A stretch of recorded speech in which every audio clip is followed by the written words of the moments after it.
Hi everyone, my name's Chris Brown. I'm the Temporary Watch Manager on Greenwatch in the Service Control Centre. I'm part of the team that answers 999 calls, dispatches fire engines and provides support to the members of the public and our fire crews and officers during emergencies. Welcome to the service update. Let's take a look at what we've been up to over the last couple of months.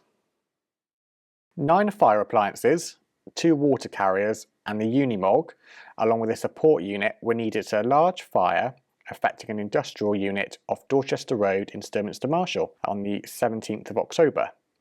This was a very complex incident involving multiple hazards, including oxetylene and LPG cylinders. Paramedics raised the alarm after the sad deaths of 3 Swanage care home residents on the 23rd of October. Firefighters supported the evacuation of residents to a nearby church hall and provided specialist air monitoring to try and identify what had happened. The service also took part in a media conference later that day. Our thoughts remain with the families of those who died. On the evening of the 31st of October, we were called to reports of a large house fire in Codford High Street near Warminster. At the height of the incident, there were 7 fire crews and a water carrier on scene, supported by the aerial ladder platform from Yeovil. A person in their 60s has since been arrested on suspicion of arson with intent to endanger life. Early detection and good liaison with on-site staff meant a fire at a recycling facility in Ling Road Pool on the 4th of November was extinguished within the Environment Agency's guidelines of 4 hours for waste site fires. A derelict former nightclub in Henry Street in Swindon was partially destroyed by fire in the early hours of the 7th of November.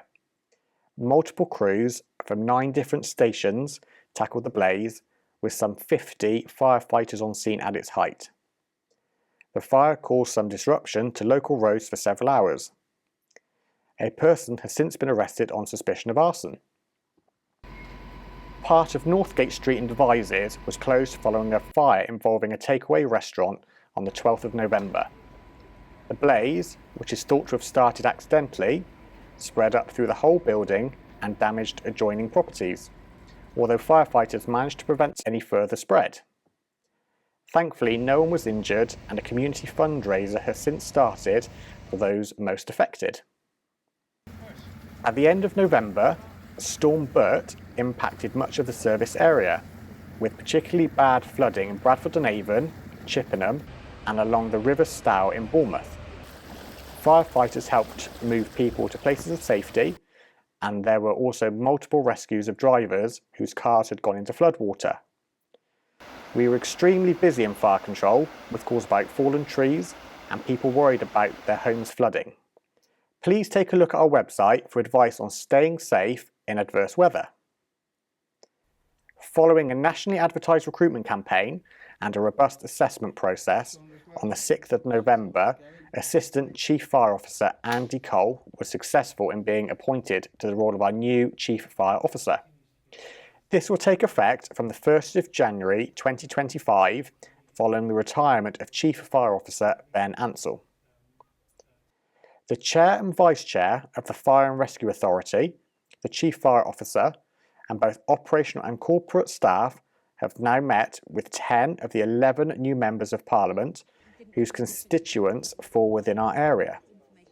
These meetings have been an opportunity to brief them on our work and stress the importance of sustainable funding for our service. And the final one will be held just before Christmas. During September, the Networked Fire Services Partnership completed a successful procurement for a new command and control system. NEC Software Solutions have been awarded an initial 6-year contract with a further 4 years extension. This new system will give me and my control room colleagues across all 4 services, us, Devon and Somerset, Hampshire Isle of Wight and Kent, the latest tools and real-time information we need to quickly dispatch fire appliances to incidents based on their proximity and capabilities. The system is due to be fully rolled out in late 2026. The service has been working for some time on a project to upgrade our existing training centres in Devizes and build a new training facility at our Weymouth Fire Station. We have now secured planning permission for both sites, although there are various conditions that need to be completed at Weymouth prior to the work starting.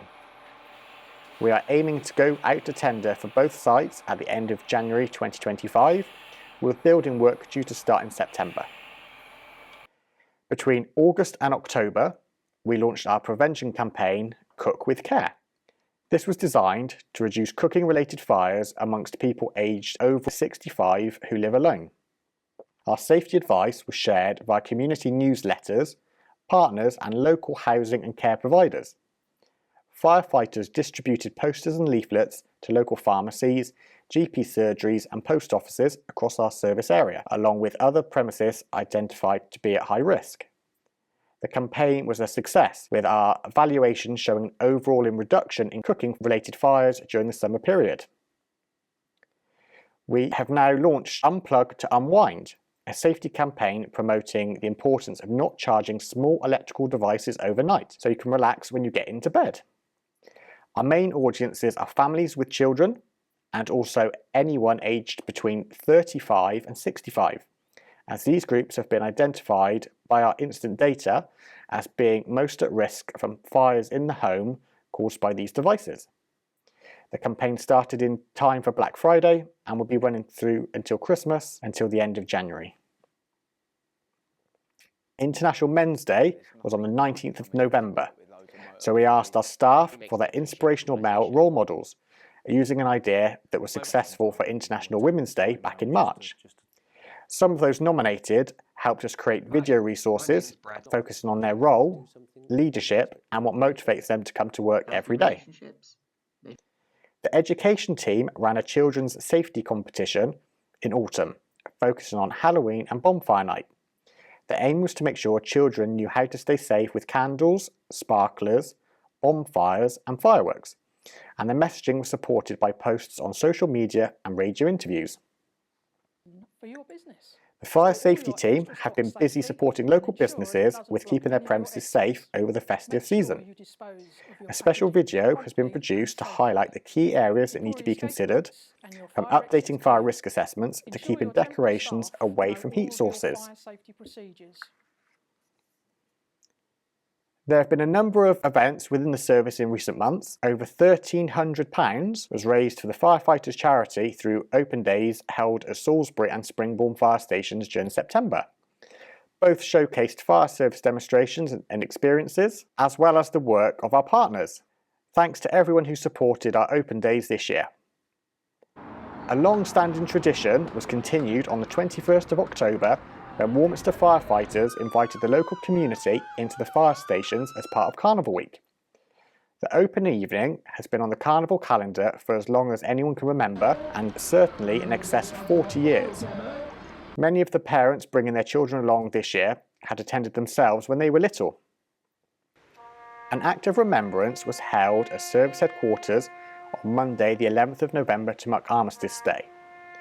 Wreaths were laid on behalf of the Fire and Rescue Authority, the Fire and Rescue Service, the 4 representative bodies, and the 2 retired firefighters associations.